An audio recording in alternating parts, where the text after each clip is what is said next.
Welcome student in the new session of doubt and discussion for upcoming NEET exams. Myself Dr. S.K. Singh teach you biology at your tongue.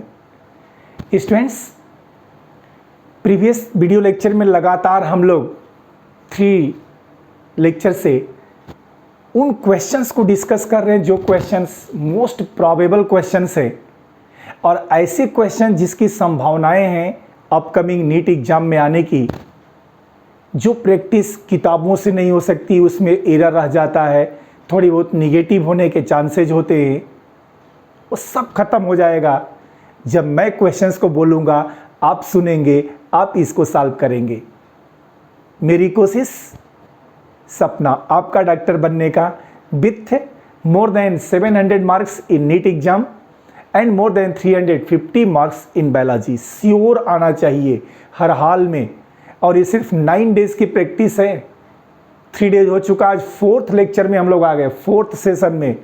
अब बहुत कम बचा है, समय की सुई बढ़ती जा रही है और उसी हिसाब से हमें अपने काम को भी आगे बढ़ाते चलना है। आपको हर क्वेश्चंस, मैं पहले भी रिपीट किया हूं, आज भी रिपीट करता हूं कि जितने भी क्वेश्चंस आपके सामने आए, हर क्वेश्चन की फ्रेम खत्म होने के बाद, फ्रेम ऑफ रीडिंग खत्म होने के साथ साथ आंसर आ जाए तो बहुत अच्छा, नहीं आए तो ऑप्शन देखने के साथ ही इसका आंसर आ जाए। और यदि आंसर जैसे ही आपके दिमाग में आया, तुरंत उस आंसर को टाइप कीजिए और आप बिल्कुल बेहिचक भेज दीजिए। सही या गलत देखा जाएगा, एक बार गलत होगा तो दूसरी बार जरूर सही हो जाएगा। But start to write the answers on your screen. I am live, everyday live. I will be everyday live at 7 PM on YouTube from Siva Nuja Tutorials. Siva Nuja Tutorials. इसकी प्रैक्टिस आपको करनी है, किसकी? Questions की। और ये questions वो questions हैं जो क्वेश्चन आपको हर हाल में याद आएंगे। एक बार फटाफट सारे क्वेश्चंस को देखिए। आपके पास समय है 1 मिनट 2 मिनट जैसे मिलता है पेपर की रीडिंग करने के लिए, ठीक उसी तरह से ये सब भी आपको मिलेगा करने के लिए। Okay students, let's start. Countdown शुरू करते हुए मेरे क्वेश्चन की फ्रेम के साथ आपको एक एक क्वेश्चन पर, और हाँ, मैं देख रहा हूँ कि कुछ स्टूडेंट्स क्या करते हैं पिछले सेशन में कि दाएं बाएं क्वेश्चंस को पढ़ने लगते हैं। ये गलत है। जिस क्वेश्चन को पढ़ना है बस उसी को पढ़ना है और उसी पर पूरा माइंड फोकस करना है। ये कंसंट्रेशन का गेम है। अगर कंसंट्रेशन मेंटेन किया तो कुछ दिनों के बाद एग्जाम है और एग्जाम में 350 आएगा ही आएगा। बिना समय गंवाए आते हैं हम लोग पहले क्वेश्चन पर डिस्कस करते हैं। आज के सेशन का फर्स्ट क्वेश्चन, पेन पेपर ले लीजिए और लिखते भी जाइए आंसर टाइप भी करते जाइए, भेजते जाइए। Best of luck. Question number 1 क्या है भाई? The inner lining of the duct of सलावरी gland and pancreatic duct is covered by. हमारी सलावरी ग्लैंड होती है और पैंक्रियाज की पैंक्रियाटिक डक्ट होती है। इन सलावरी ग्लैंड और पैंक्रियाज की पैंक्रियाटिक डक्ट की इनर लाइनिंग किस टिश्यू से बनी होती है? क्वेश्चन ये है। अरे देखिए कितना बढ़िया एनसीईआरटी के लाइन से निकाला हुआ क्वेश्चन। ये दोनों नाम एनसीईआरटी के, ये शब्द भी एनसीईआरटी का और ऑप्शन भी एनसीईआरटी का, और ये तो आना ही चाहिए क्वेश्चन में। First option students, simple squamous epithelium. Second option simple cuboidal epithelium. Third option simple columnar epithelium. या फिर चौथा ऑप्शन सिलिएटेड इपिथेलियम। कौन सा ऑप्शन होगा? दैट मीन्स वह कौन सा टिश्यू होगा इपिथेलियम का जो कि सलावरी ग्लैंड और पैंक्रियाटिक डक्ट की इनर लाइनिंग को कवर करेगा? अरे भाई आंसर भेज तो रहे हैं, एक लोग गलत भेज रहे हैं। हाँ जी, देखिए क्या करना है आपको इसमें करना क्या है आपको? सिंपल कुछ नहीं करना है, बस आपको ये याद रखना है कि जो भी ग्लैंड्स होती हैं उस ग्लैंड के डक्ट में सिंपल क्यूबॉइडल इपिथेलियम होता है। तो सलावरी ग्लैंड जो है ये ग्लैंड हो गई, पैंक्रियाज भी एक ग्लैंड हो गया, और इन दोनों के अंदर कौन सा एपिथेलियम होगा? आंसर होगा कि सिंपल स्क्वेमस तो डिफ्यूजन के लिए होता है और ग्लैंड दे रहा है, इसका मतलब सिक्रीशन का काम, और ये सिक्रीशन का काम करेगा सिंपल क्यूबॉइडल एपिथेलियम। ढेर सारे लोगों का आंसर सही आया, गुड। प्रैक्टिस को और आगे बढ़ाते हैं। क्वेश्चन नंबर 2, काउंटडाउन शुरू। क्या भाई? क्वेश्चन नंबर 2 इधर नहीं है, इधर है, सुनिए। इन फीमेल कॉकरोच ब्रूड और genital pouch is formed by. जब मेरे सामने ये क्वेश्चन आया कि नहीं ये क्वेश्चन मोस्ट प्रोबेबल है, तो मैं आपको बताऊं थोड़ा मैं सरप्राइज्ड हो गया था कि ये कॉकरोच सिलेबस में है या नहीं, बट फिर भी मैंने कहा कि चलो क्वेश्चन मिला हुआ है फ्रेम करने के लिए, अच्छे इंपॉर्टेंट एक्सपर्ट्स ने भेजे हैं तो डिस्कस कर देते हैं। होगा तो ठीक ठीक, नहीं होगा तो मेरा क्या बिगड़ जाएगा और आपका क्या बिगड़ जाएगा। क्वेश्चन तो देख लीजिए, कह रहा है कि इन फीमेल कॉकरोच ब्रूड और genital pouch is formed by. Female cockroach के अंदर ब्रूड या जेनाइटल पाउच जिसको हम लोग कहते हैं वो किस किस सेगमेंट से बना होता है? बहुत सतर्क रहना है क्योंकि ये आपको याद अभी नहीं होगा। ऑप्शन देखिए, शायद आपको याद आ जाए। 8, 9, 10 स्टर्ना, 8वां 9वां 10वां स्टर्ना से। दूसरा ऑप्शन 8, 9, 10 टर्गा, नंबर वही, नाम बदल गया, स्टर्ना की जगह क्या आ गया? टर्गा आ गया। क्या यह 8, 9, 10 टर्गाइट से बना होता है? ये स्केलेटन का पार्ट होता है, dorsal surface, ventral surface, lateral surface का। तो भाई क्या कह रहा है? कह रहा है ना कि 8, 9, 10 स्टर्ना से बना है, या 8, 9, 10 टर्गा से बना है, या तीसरा ऑप्शन देखिए ना, तीसरा कह रहा है कि 7, 8, 9 स्टर्ना से बना है। अरे यार, तो चौथा भी तो देख लो, क्या ऑप्शन है? 7, 8, 9 टर्गा से बना है। मतलब स्टर्ना टर्गा में घूम रहा है और नंबर एग्जैक्टली वही दे रहा है। तो ये तो क्वेश्चन बड़ा कठिन होने वाला है, लेकिन जिसको पता है नहीं पता है तो अभी याद कर जाइए क्या, कि फीमेल कॉकरोच में ब्रूड पाउच और जेनाइटल पाउच जो होता है, यह थर्ड ऑप्शन की तरफ जाइए, 7, 8, 9 स्टर्ना से बना होता है। टर्गा से नहीं, किससे बना होता है? स्टर्ना से। ब्रूड पाउच स्टर्ना से बना होगा। एक्चुअल में फीमेल कॉकरोच की विशेषता क्या होती है कि इसका 7 स्टर्ना, जो 7वां स्टर्ना होता है ना, वो बोट शेप्ड होता है, बड़ा सा। और कॉकरोच, फीमेल कॉकरोच का 7 स्टर्ना जो बोट शेप होता है, नाव के आकार का, यह टुगेदर विथ, एनसीईआरटी लिखी है कि 7 sterna are large boat shaped and together with 8 and 9 formed brood pouch. NCERT खोल लो यार, खोल लो एनसीईआरटी, देख लो अभी इसमें क्या करना है, लेकिन अभी समय नहीं है, बाद में देखना है। क्या क्वेश्चन कर रहा है कि फीमेल कॉकरोच में ब्रूड पाउच या जेनाइटल पाउच किस किस स्टर्ना से बना होता है। अब मैंने नाम बोल दिया, मतलब स्टर्ना में ही जाना है, तो पहले में नहीं जाएंगे, तीसरे में आएंगे। 7, 8, 9 स्टर्ना से बना है और इसमें से 7वां स्टर्ना बड़ा होगा और बोट शेप का होगा, और 8वें और 9वें के साथ मिल करके ये फीमेल का ब्रूड पाउच बनाता है। क्वेश्चन नंबर 2 हो गया। क्वेश्चन नंबर 3, थर्ड क्वेश्चन पर आ जाइए, लाइए लिखिए, टाइप करिए आंसर इसका। क्वेश्चन नंबर 3, बस यही फोकस करिए ना, देखिए कैसे माइंड मूव कर रहा है। अभी तो हम लोगों ने टिश्यू का क्वेश्चन देखा, अभी क्या देखा? कॉकरोच का क्वेश्चन देखा, और अब चला कि अरे तो प्लांट में हम लोग चले आए, और प्लांट में भी एनाटॉमी पर चले आए। घुमाइए ना दिमाग, मेडिकल में ऐसे ही तो क्वेश्चन आएगा, कैसे? तो थर्ड क्वेश्चन है, all the tissue on the inner side of dash dash dash, A option है, such as pericycle, vascular bundle, pith, form, मतलब क्या बनाता है? Dash dash dash. दो चीजें इसमें दे दिया कि सभी वह tissue, all the tissue on the inner side of, किसके इनर साइड में? कौन सा ऐसा टिश्यू है जिसके अंदर की तरफ, तो उसका नाम बताना है कि इसके अंदर की तरफ, inner side of, A option में, ए का मतलब क्या होगा? Such as pericycle, vascular bundle, pith, मतलब पेरीसाइकिल है, वेस्कुलर बंडल है, पिथ, उसके बाहर वाले टिश्यू का नाम ए होगा, और ये तीनों मिला करके क्या कहलाएंगे? अरे भाई क्या कहलाएंगे? पहला ऑप्शन कार्टेक्स और कंजक्टिव टिश्यू, कंजक्टिव टिश्यू कैसे आ जाएगा, इसमें नहीं आएगा। इसका मतलब ये पहला तो हो ही नहीं सकता। दूसरा देख लीजिए, कार्टेक्स एंड स्टील, कार्टेक्स और स्टील हाँ हो सकता है, लेकिन कार्टेक्स तो बाहर होता है, कार्टेक्स और स्टील के बीच में भी कुछ होता है, इसका मतलब दूसरा भी नहीं हो सकता। तो तीसरा देखिए ना, इंडोडर्मिस एंड स्टील, हाँ यही तो आंसर है, करेक्ट आंसर। क्या भाई, इंडोडर्मिस एंड स्टील, कि सभी tissue on inner side of the endodermis, endodermis के अंदर की तरफ, such as pericycle vascular bundle pith form, क्या बनाएगा तो स्टील बना देगा, तो pericycle plus vascular bundle plus pith is equal to stele हो जाता है। और ये तीनों पेरीसाइकिल, वैस्कुलर बंडल और पिथ किसके इन साइड में होते हैं, तो इंडोडर्मिस के अंदर की तरफ होते हैं। तो ये आंसर सही हो गया तीसरा वाला, इंडोडर्मिस एंड स्टील।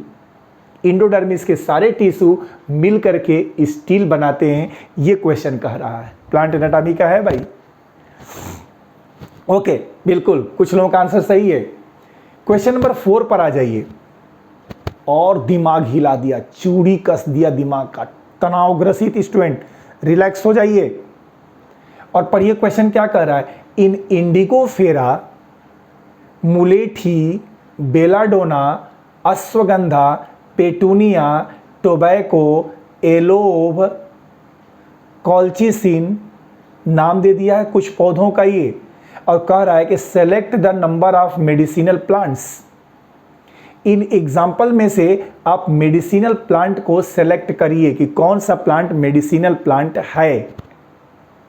फिर से एक बार रिपीट करिए, ये बड़ा इजी नहीं है, ये टाइम टेकिंग है, समय लेगा। एनसीईआरटी के सारे एग्जाम्पल को स्क्रम्बल्ड उठा लिया इस क्वेश्चन में। बनाने वाले ने क्या बेहतरीन क्वेश्चन बनाया। एनसीईआरटी तो है बट आसान नहीं, कठिन कर दिया। कह रहा है कि इंडिगोफेरा, मुलेठी, belladonna, ashwagandha, petunia, tobacco, aloe vera, colchicine, इन सब में से कितने मेडिसिनल प्लांट हैं। तो चलिए हम लोग देखते हैं, कोशिश करते हैं। पहला इंडिगोफेरा, अरे ये तो कलर होता है, इसको छोड़ दो, ये होता ही नहीं है। मुलेठी, हाँ है ना, गले में खराश आ जाती है तो मुलेठी लोग चबाते हैं, तो ये मुलेठी एक हो गया। बेलाडोना ये भी है, सर दर्द की दवा, एट्रोपा बेलाडोना 2 हो गया। अश्वगंधा ये तो होता ही होता है, तीसरा भी हो गया। पेटूनिया नहीं है भाई, नहीं है। टोबैको फ्यूमिगेटरी है, ये भी नहीं है। एलोवेरा है ना मेडिसिनल प्लांट, एलोवेरा, तो ये भी एलोवेरा हो गया। कॉल्चिसिन ये तो नहीं होता भाई, ये माइटाटिक स्पिंडल फाइबर का पॉइजन होता है। तो अब कितना आंसर मेडिसिनल का मिला, तो एक मुलेठी, दूसरा बेलाडोना, तीसरा अश्वगंधा, चौथा एलोवेरा।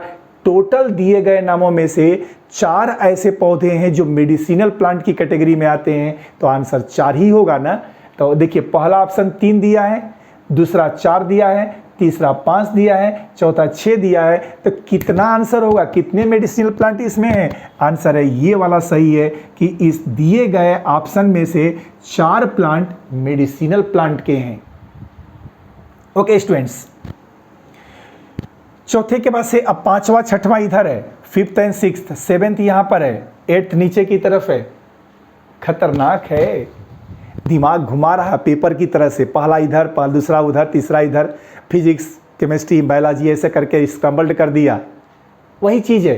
5वां question, match the column, column को मैच करिए एकदम, इसमें कोई दो राय नहीं होनी चाहिए, कॉलम को मैच करना है। अब ये नहीं है कि कौन सही है, सब सही है, बस आपको मैच कर देना है किसके साथ। मेरे साथ साथ बोलते चलिए क्या होगा। Simple leaf neem, pinnately compound leaf silk cotton, palmately compound leaf mango. NCERT में जैसे लिखा है ना ऐसे ही है इसका आंसर। क्या ये कॉलम जो दिया गया है ए और बी दोनों सही है? आंसर नहीं सही है। तो सही क्या होगा, तो आपको मैं बताता हूं। देखिए सिंपल लीफ किसकी होती है? मैंगो की होती है। मीन्स ये इसके साथ मैच करेगा, कर दीजिए ना, इसको इसके साथ मैच करा दीजिए ऐसे।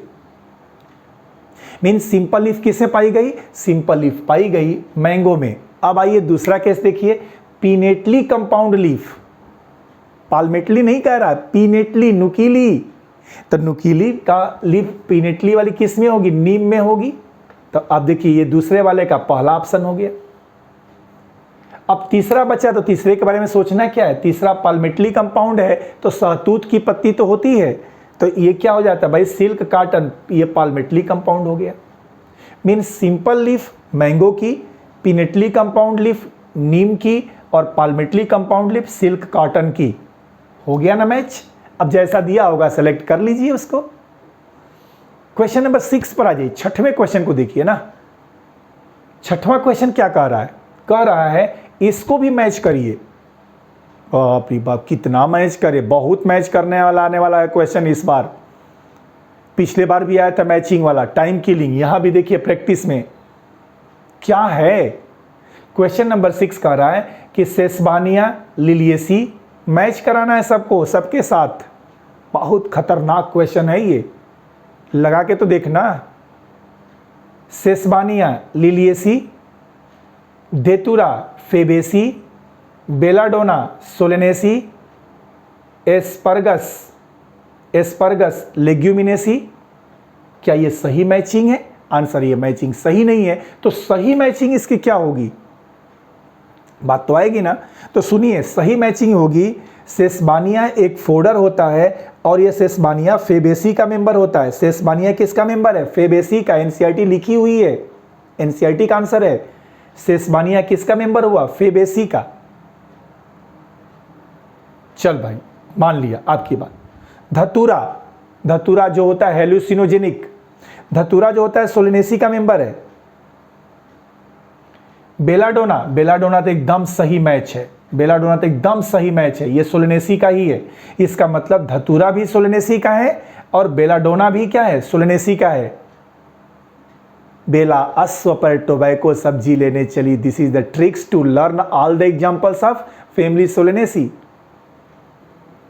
ओके, एस्परगस, एस्परगस को देखिए, एस्परगस का एग्जाम्पल पहला हो जाएगा क्या? लिलियेसी। एस्परगस लिलियेसी का मेंबर है। इसका मतलब लेग्यूमिनेसी का कोई भी मेंबर यहां पर नहीं दिया गया है और अब ये नाम भी कॉमन नहीं रह गया है। तो स्टूडेंट्स देखिए ना कितना सिंपल, क्या लेकर चलेंगे आप लोग? सेसबानिया, सेसबानिया का नाम किस में आएगा? सेसबानिया फेबेसी में आएगा। डेटुरा और बेलाडोना किस में आएगा? सोलेनेसी में आएगा। सुन करके भी याद हो जाता है ये। सेसबानिया फेबेसी का मेंबर है, धतूरा और बेलाडोना सोलेनेसी का मेंबर है, और एस्परगस आसपास अकेला coach, glorious and talented, tricks to remember, Liliaceae family. तो देखिए एस्परगस आसपास है ना शब्द, एस्परगस किसका मेंबर हो गया? लिलियेसी का मेंबर हो गया। हो गया काला मैचिंग। तो एक मैचिंग ये हो गई, दूसरी मैचिंग ये हो गई। काला मैचिंग दिमाग में रखिएगा, इससे बाहर नहीं आने वाला है कोई भी क्वेश्चन। आइए क्वेश्चन नंबर 7 को देखिए, 7वें क्वेश्चन को देखिए। 7वां क्वेश्चन क्या कहता है? कहता है मैच द कॉलम, फिर मैच द कॉलम। तो क्या फर्क पड़ता है? जितना मैचिंग दे दो, करते हैं मैचिंग हम लोग। सुनिए भाई, spring wood, late wood, autumn wood, early wood, heart wood, conduction, sap wood, mechanical support. Match कराइए, कौन किससे मैच करेगा? क्या स्प्रिंग वुड लेट वुड कहलाता है? क्या ऑटम वुड अर्ली वुड कहलाता है? क्या हार्ट वुड कंडक्शन के लिए होता है? क्या सैप वुड मैकेनिकल सपोर्ट के लिए होता है? तो आंसर तो सब तक गलत मैच दिया है यार, क्या करूं? सही कर दीजिए। स्प्रिंग वुड जो होता है ये अर्ली वुड होता है। स्प्रिंग वुड कैसा होता है? Early would. और ऑटम वुड कैसा होता है? लेट वुड होता है। तो दो मैच हो गया अपने आप। स्प्रिंग वुड कैसा होगा? Early would. इसमें वेसल्स की साइज बड़ी बड़ी होगी क्योंकि ट्रांसपीरेशन की रेट थोड़ा ज़्यादा होती है इस समय, एब्जॉर्प्शन ज़्यादा होता है, ट्रांसपीरेशन ज़्यादा होता है, जिसकी वजह से कि जो वेसल्स बनती हैं वो बड़े बड़े साइज की बनती हैं। Spring would. ऑटम वुड बाद में बनता है, लेट बनता है, तो ऑटम वुड को क्या बोलते हैं? लेट वुड बोलते हैं। हार्ट वुड जो होता है ये मैकेनिकल सपोर्ट के लिए होता है, ये मैकेनिकल सपोर्ट के लिए। और सैप वुड बाहर वाला होता है जो कंडक्शन का, मतलब वाटर और मिनरल का कंडक्शन करता है। तो हो गया ना, कितना इजी था ये छोटा सा क्वेश्चन, लेकिन आपके दिमाग पर चढ़ता नहीं है। इसी तरह से प्रैक्टिस करेंगे, याद हो जाएगा। 9 दिन ही तो प्रैक्टिस करनी है, आज चौथा दिन भी गुजरने वाला है, बचा है सिर्फ 5 दिन। और पूरे 90 से ज़्यादा क्वेश्चंस को हम लोग सॉल्व करते चल रहे हैं। देखिए क्वेश्चन कैसे बढ़ रहे हैं। 8वां क्वेश्चन स्टूडेंट्स, 8वें क्वेश्चन पर चलिए। जाइलम पेरेन्काइमा स्टोर, आंसर बोलिएगा। व्हाइल, जबकि फ्लोएम पेरेन्काइमा स्टोर, जाइलम की पेरेन्काइमा में क्या स्टोर होता है और फ्लोएम की पेरेन्काइमा में क्या स्टोर होता है, बना करके देने वाले ने हमसे कहा था बहुत ही इंपॉर्टेंट क्वेश्चन है सर, डिस्कस कर दीजिए बच्चों के साथ। वो मैं कर दिया कि xylem parenchyma store, xylem parenchyma क्या स्टोर करता है, और फिर कह रहा है कि फ्लोएम पेरेन्काइमा स्टोर। चलो जाइलम तो हो गया, फ्लोएम को बता दो फ्लोएम पेरेन्काइमा क्या स्टोर करेगा। भैया तो आंसर बोलें, आपको नहीं पता चल रहा ना, तो सुनिए। Xylem parenchyma store tannin, TANNIN, tannin, और फ्लोएम पेरेन्काइमा स्टोर म्यूसिलेज। ये याद कर लीजिएगा इसको, ये दो क्वेश्चन को एक साथ मिलाया गया और क्वेश्चन ऐसे ही बनेगा कि जाइलम पेरेन्काइमा स्टोर डैश करके फिर डैश करेगा while phloem parenchyma store dash dash dash. तो जाइलम पेरेन्काइमा क्या स्टोर करेगा, टैनिन, और फ्लोएम पेरेन्काइमा क्या स्टोर करेगा, आंसर है म्यूसिलेज करेगा। तो इस तरह से आपने इस क्वेश्चंस को कितनी बारीकी से आप पूरे चाहें तो इसको एक बार देख सकते हैं, कितना बढ़िया से इसको क्लियर किया गया है। क्वेश्चंस को कैसे कैसे फ्रेम किया गया है एक बार रिवाइज कर लीजिए सभी students please. The inner lining of the duct of salivary gland and pancreatic duct is covered by, तो सलावरी ग्लैंड और पैंक्रियाटिक डक्ट की इनर लाइनिंग किससे कवर्ड होती है, आंसर है सिंपल क्यूबॉइडल इपिथेलियम से कवर्ड होती है। दूसरा क्वेश्चन क्या कह रहा है, कह रहा है कि इन फीमेल कॉकरोच ब्रूड और genital pouch is formed by, female cockroach में ब्रूड और जेनाइटल पाउच किससे बना होता है, आंसर है 7, 8, 9 स्टर्ना से बना होता है, जिसमें कि 7th स्टर्ना बोट शेप्ड होता है और 8 और 9 स्टर्ना के साथ मिल करके, किसके साथ, 8 और 9 स्टर्ना के साथ मिल करके ये क्या बनाता है, तो ब्रूड पाउच बनाता है या जेनाइटल पाउच बनाता है। तीसरा क्वेश्चन कहता है कि all the tissue on the inner side of, answer होगा endodermis, such as pericycle vascular bundle pith forms, क्या बनाएगा, तो पेरीसाइकिल वेस्कुलर बंडल और पीथ मिलकर के स्टील बन जाएगा और इसके बाहर की तरफ क्या होगा, इंडोडर्मिस होगा। तो इंडोडर्मिस एंड क्या होगा, स्टील, ये आंसर इसका होने वाला है। अगला क्वेश्चन क्या कहता है, कह रहा है कि इन इंडिगोफेरा, मुलेठी, belladonna, ashwagandha, petunia, tobacco, aloe vera और colchicine, select the number of medicinal plant, medicinal plant के नंबर को सेलेक्ट कर दीजिए। तो देखिए इंडिगोफेरा नहीं है, ये नील होता है, आपको पता होगा, जो पहले अंग्रेजों के ज़माने में इसकी लोग खेती कराते थे, अंग्रेज लोग बंगाल वगैरह में, बहुत ज़मीन को ख़राब करने वाली खेती होती है, नील जिसको के कपड़े में डाला जाता है। मुलेठी ये मेडिसिनल प्लांट हो गया, बेलाडोना ये मेडिसिनल हो गया, अश्वगंधा ये मेडिसिनल हो गया, पेटूनिया नहीं है भाई, ये टोबैको फ्यूमिगेटरी है, ये भी नहीं है, एलोवेरा चौथा हो गया। इसका मतलब 4 ऐसे एग्जाम्पल्स हैं जो कि मेडिसिनल प्लांट की कैटेगरी में आते हैं, तो 4 आंसर हो गए। कोल्चिसिन होता है, ये क्रोमोजोम की डबलिंग के लिए यूज किया जाता है। क्रोमोजोम्स किसी भी सेल में अगर डबल करना हो 2n से 4n, 4n से 8n, तो वहां पर एक एल्केलॉइड का यूज करते हैं, उसका नाम क्या होता है, कॉल्चिसिन। ओके स्टूडेंट्स, अगला क्वेश्चन 5वां कॉलम मैचिंग का है। अगला क्वेश्चन कॉलम मैचिंग में क्या कहता है कि सिंपल लीफ किस में पाई जाती है, मैंगो में, पिनेटली कंपाउंड, पाल्मेटली नहीं, पिनेटली कंपाउंड किस में, नीम में, और पाल्मेटली कंपाउंड किस में, सिल्क कॉटन में। अगला क्वेश्चन, कौन सा एग्जाम्पल किस फैमिली का मेंबर है, सेसमानिया किसका मेंबर है भाई, फेबेसी का, धतूरा और बेलाडोना सोलेनेसी का, एस्परगस लिलिएसी का मेंबर होता है, याद करना पड़ता है।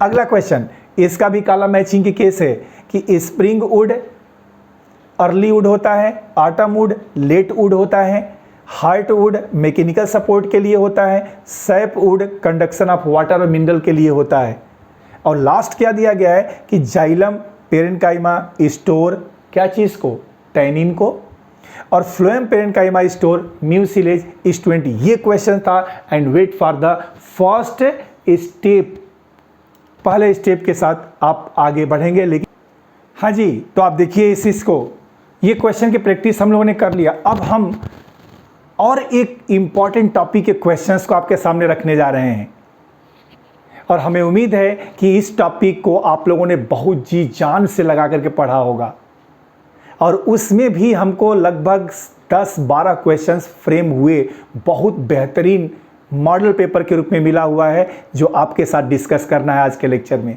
तो चलिए हम लोग स्टार्ट कर देते हैं, और उस क्वेश्चंस को आप देखिए, क्वेश्चन क्या कहता है, कौन सा क्वेश्चन है और कितना इंपॉर्टेंट आपकी नज़रों में है। Students, question 1 rapid fire round के अकॉर्डिंग होगा कि if the base sequence of codon in mRNA, question सुनिएगा, इफ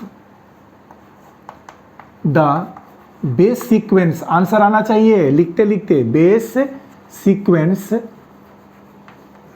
ऑफ कोडान, जो मुझे मिला उस क्वेश्चन को दे रहा हूं, कोडान इन mRNA मतलब messenger RNA, mRNA, if the base sequence of codon in mRNA is 5-AUG NCERT ये is 5-AUG और 3- ये है, एकदम NCERT की लाइन है ये। The sequence of tRNA pairing, the sequence of tRNA will be, क्या होगा अगर mRNA पर कोडान क्या दिया गया है, कोडान दिया गया है कि mRNA पर कोडान क्या है भाई, 5-AUG। तो आप बताइए कि sequence of tRNA anti codon will be, tRNA का एंटी कोडान क्या होगा। तो आंसर होता है कि हमेशा tRNA का एंटी कोडान mRNA के कोडान का कॉम्प्लीमेंट्री होता है ना, पता है ना आप लोगों को। तो देखिए क्या हो जाएगा इसका आंसर, तो इसका आंसर होगा, ऑप्शन नहीं दे रहा हूं, 5- है तो 3- हो जाएगा, AUG है, A का मतलब क्या होगा जरा बोलिए, तो U होगा, U दिया गया है तो A होगा, G दिया गया है तो C हो गया, RNA है ना तो थाइमिन तो हो ही नहीं सकता, तो एडेनिन यूरेसिल एडेनिन से ग्वानिन साइटोसिन से जुड़ेगी, और 3- है तो 5-, ये एंटी कोडान होंगे किसके ऊपर, आंसर है this is the anti codon of tRNA, ये tRNA का एंटी कोडान होगा। हमेशा इस बात को याद रखिएगा कि अगर tRNA का एंटी कोडान दिया तो कॉम्प्लीमेंट्री mRNA पर होगा, और mRNA का कोडान दिया तो कॉम्प्लीमेंट्री एंटी कोडान tRNA पर होगा। ये एक क्वेश्चन का answer. Question number 2, question number 2 को देखिए, क्वेश्चन नंबर 2 क्या कह रहा है, सेकंड क्वेश्चन कह रहा है कि इन मिसेल्सन एंड स्टाल्स एक्सपेरिमेंट, क्वेश्चन को जो मुझे मिला उस क्वेश्चन को पढ़ रहा हूं, if Meselson and Stahl STOHL experiment continue रहता है, if Meselson and Stahl experiment will continue for 4 generation in bacteria, for, अरे सब लोग सुनो भाई, 4 जनरेशन इन बैक्टीरिया, अगर मिसेल्सन और स्टॉल का एक्सपेरिमेंट बैक्टीरिया में 4 जनरेशन तक कंटिन्यू रहा। कठिन होगा कुछ बच्चों के लिए क्वेश्चन, बट कोई बात नहीं, कोशिश करिए। द रेशियो ऑफ 15-15 कह रहा है, द रेशियो, आंसर सोचते रहिएगा क्या होगा, रेशियो ऑफ 15-15 मतलब N15 कामा 15-14 14 और क्या कह रहा है 14 ये 3 है, 15-14 मतलब N14 क्लियर है भाई। containing DNA in the fourth generation would be containing DNA in fourth generation will be fourth generation में क्या होगा आंसर। भाई देखिए ये तो प्रैक्टिस है, अगर आपको तैयारी है तो बताइए कि अगर डीएनए के सेमी कंजर्वेटिव रेप्लिकेशन के मॉडल को मिसेसन और स्टाल ने दिया था और मिसेसन और स्टाल ने इसर्चिया कोलाई पर डेंसिटी ग्रेडियंट मेथड के द्वारा लाइट नाइट्रोजन और हेवी नाइट्रोजन अमोनिया का था, उसके थ्रू उन्होंने एक्सपेरिमेंट करके ये सिद्ध किया था कि डीएनए का रेप्लिकेशन हमेशा सेमी कंजर्वेटिव होता है। मैं आपको रिकॉल करा रहा हूं, अगर वो semi conservative mode of replication bacteria में पहली जनरेशन, दूसरी, तीसरी, चौथी 4 जनरेशन तक कंटिन्यू रही तो 15-15, 15-14, 14-14 का रेशियो चौथी जनरेशन में क्या होगा? ऑप्शन नहीं है, इसलिए आपको अगर तैयार हो तभी आप बता पाओगे। दे दूं ऑप्शन 110? चलो दे दिया। आप भी सोचोगे क्या कर रहे हैं सर। दिया पहला ऑप्शन, फर्स्ट ऑप्शन 1:1:0 ये हुआ। सेकेंड ऑप्शन सुनो, क्या ये पहला ऑप्शन सही लग रहा है आप लोगों को? दूसरा सुनेगा 1:4:0, 1:4:0, क्या ये सही लग रहा है आपको? अगर सही लग रहा है तो फटाफट टिक करते जाइए। थर्ड ऑप्शन, तीसरा ऑप्शन सुनिएगा, थर्ड ऑप्शन कह रहा है 0:1:3, 0:1:3 ये रेशियो आएगा। या फोर्थ ऑप्शन कह रहा है, चौथा ऑप्शन क्या कह रहा है?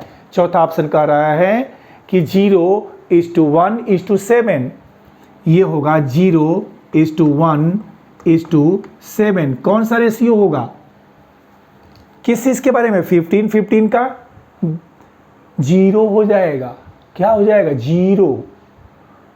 15-14 का 1 होगा और 14-14 का 7 हो जाएगा। इसका मतलब विच answer will be correct? This answer will be correct.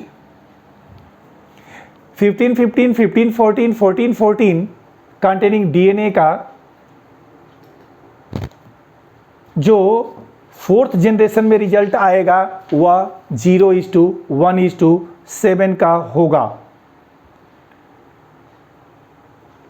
एक और क्वेश्चन हमको भेजा गया है, देखिए भाई क्वेश्चन 3, पोर्शन ऑफ, ध्यान से सुनिएगा, पोर्शन ऑफ डीएनए। ये क्वेश्चन तो आपको बता देना चाहिए, एनसीईआरटी की लाइन वाला है। Portion of DNA having information, having translation वाली हेडिंग में है, having information, portion of DNA having information, क्या भाई? For an entire polypeptide. किसके लिए?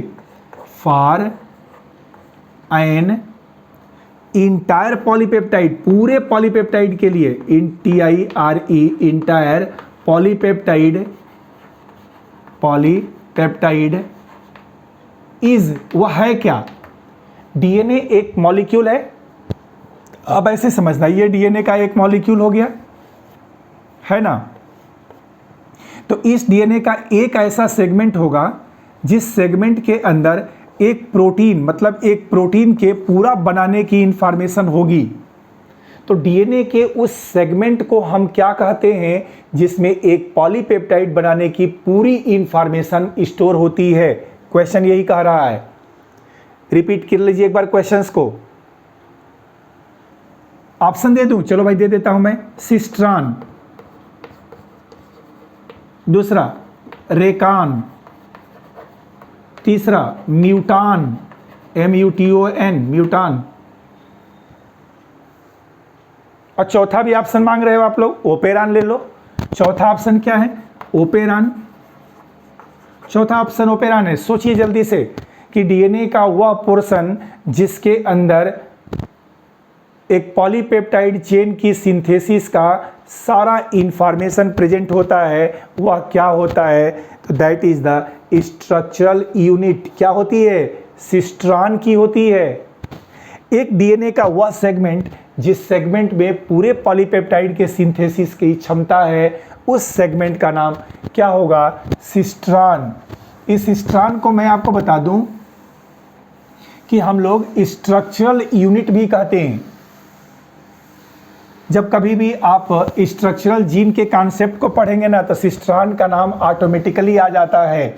स्टूडेंट्स आइए बिना समय गंवाए चौथे क्वेश्चंस पर। क्वेश्चन 4 ये सेकेंड सीरीज का क्वेश्चन है, रैपिड फायर राउंड में आता है ये question. Which amino acid has a single codon? बिल्कुल बताइए। क्वेश्चन है which amino acid has single codon? कौन सा अमीनो एसिड ऐसा है जिसका सिंगल कोडान होता है? अरे भाई बता रहे हैं ऑप्शन। चलिए ठीक है, आप बोल रहे हैं ऑप्शन, ऑप्शन से तैयार कर लीजिए। तो इससे अच्छी क्या बात होगी भाई? Serine, cysteine. पहला ऑप्शन है सेरीन, SERIN। दूसरा देख लीजिए, दूसरा ऑप्शन है सिस्टीन, CYSTEINE, सिस्टीन। तीसरा ऑप्शन भी चलिए देख लीजिए। थर्ड ऑप्शन क्या कह रहा है? टाइरोसिन और ट्रिप्टोफैन। ये कह रहा है टाइरोसिन और चौथा ऑप्शन कह रहा है ट्रिप्टोफैन। कौन सा ऐसा अमीनो एसिड इन चारों में से है? जनरली एक से ज़्यादा कोडान होते हैं अमीनो एसिड के, बट एक ऐसा अमीनो एसिड इसमें ऑप्शन में है जिसका सिर्फ एक ही कोडान है। क्या वह सेरीन है? नहीं, सेरीन तो नहीं है। सिस्टीन है? नहीं, सिस्टीन भी नहीं है। टाइरोसिन है? ये तो बिल्कुल नहीं है। तो फिर क्या बच गया? कौन सा अमीनो एसिड का सिंगल कोडान होता है? आंसर है ट्रिप्टोफैन अमीनो एसिड का सिंगल कोडान होता है, एक ही कोडान होता है ट्रिप्टोफैन अमीनो एसिड का। छोटा क्वेश्चन, खतरनाक क्वेश्चन। क्वेश्चन नंबर 5 जो हमारे पास मिला हुआ है, इस क्वेश्चन पर आ जाओ स्टूडेंट्स। क्वेश्चन 5 की कंडीशन कह रहा है कि इन ह्यूमन क्रोमोसोम क्रोमोसोम, ध्यान से सुनिएगा इस क्वेश्चन को। In human chromosome with highest number, HIGHEST, highest number. Question पढ़िए, देखिए क्या कह रहा है कि in human chromosome with highest number and least number of gene, and ये तो आपको पता है, लिखने लगे आंसर आप लोग। लीस्ट नंबर ऑफ जीन्स, बढ़िया क्वेश्चन दिया गया है क्योंकि आपको आ रहा है ये question. Least number of genes in them are respectively, in them are respectively.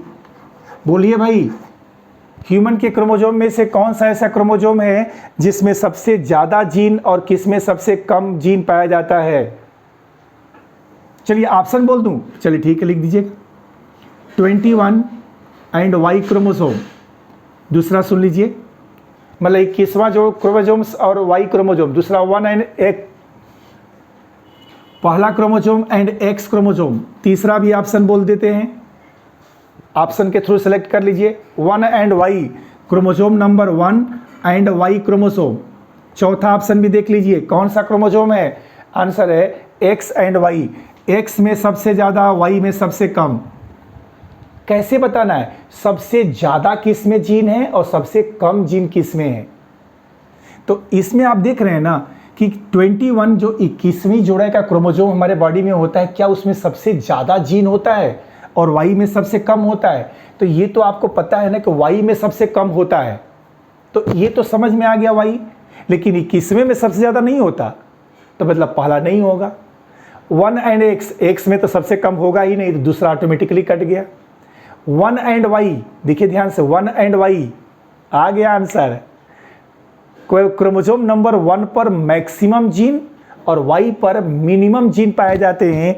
तो ह्यूमन के किस क्रोमोसोम में सबसे ज़्यादा और किस में सबसे कम जीन पाए गए? तो फर्स्ट क्रोमोसोम पर सबसे ज़्यादा और वाई पर सबसे कम जीन पाए गए। कह रहा है, सुनिए अगला क्वेश्चन और भी इंपॉर्टेंट, एलिलिक सीक्वेंस वेरिएशन। एक क्वेश्चन कह रहा है, क्वेश्चन नंबर 5 को सुनिएगा। क्वेश्चन नंबर 6, क्या कह रहा है,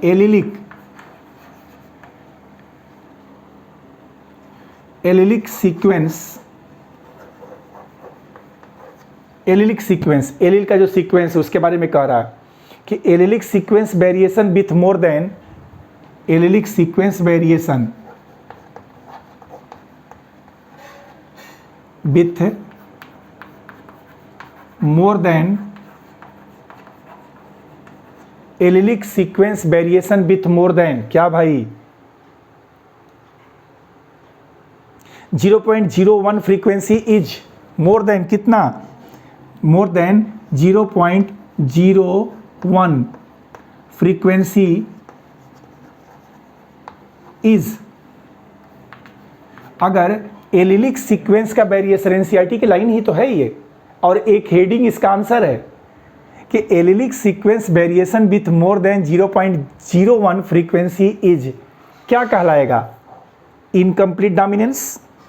ऑप्शन बोल देते हैं। पहला ऑप्शन है, इसको हम लोग इनकम्प्लीट डोमिनेंस बोलेंगे, इनकम्प्लीट डोमिनेंस। जहां पर आपको लगे कि आंसर सही है तुरंत टाइप कर दीजिएगा। दूसरा, मल्टीपल एलिलिज्म, क्या ये मल्टीपल एलिलिज्म है। तीसरा देखिएगा, डीएनए पॉलीमॉर्फिज्म, क्या यह डीएनए पॉलीमॉर्फिज्म है। जहां पर आपको लगे कि आंसर बिल्कुल मैच कर रहा है तुरंत वहां पर आप आंसर टाइप कर दीजिए। यह एसएनपी है,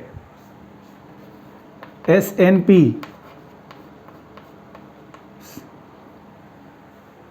allylic sequence variation with more then 0.01 frequency क्या कहलाएगी, 0.01 फ्रीक्वेंसी से ज्यादा इसमें वेरिएशन हो गया तो दे आर कॉल्ड एज, क्या बोलते हैं इसको हम लोग, डीएनए पॉलीमॉर्फिज्म बोलते हैं।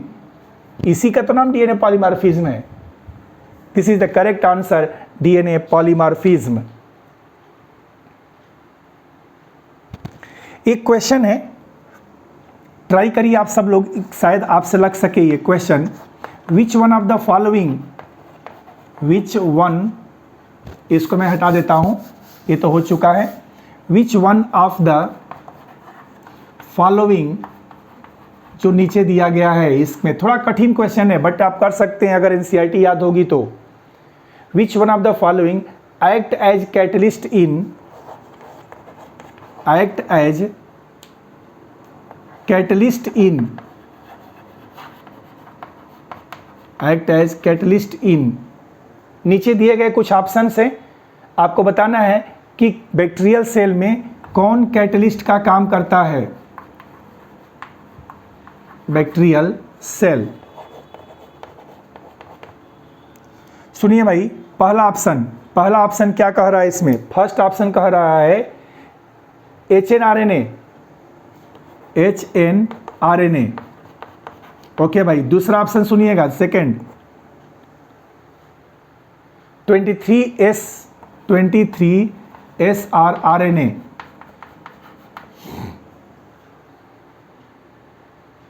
srRNA। अच्छा, अगला कह रहा है कि 5S rRNA। तीसरा ऑप्शन सुनिएगा, 5S rRNA, ये भी S ऐसे है, rRNA है, rRNA, 5S rRNA। और चौथा ऑप्शन कह रहा है इसमें SNRNA, SNRNA। और जल्दी से सेलेक्ट करिए कि कौन सा ऐसा आरएनए का स्ट्रक्चर है जो बैक्टीरियल सेल में, जो बैक्टीरिया की सेल में कैटलिस्ट का काम करता है स्टूडेंट्स। तो आंसर है इसका 23S rRNA बैक्टीरियल सेल में कैटलिस्ट का काम करता है।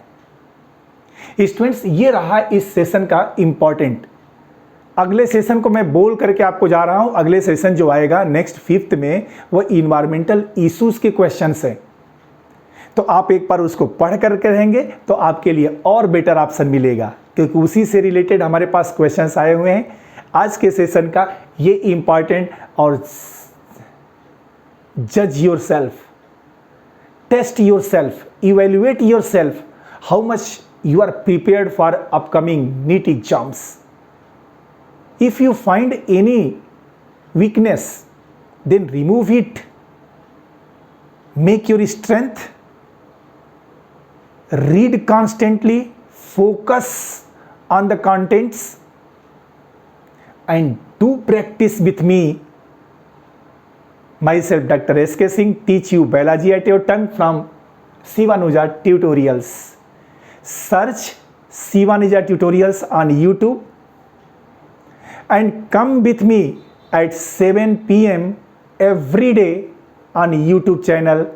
We will discuss few more important question which must be, not must be, बोला नहीं जा सकता, which may be perfectly matched with upcoming NEET exams. Okay students, good night, bye.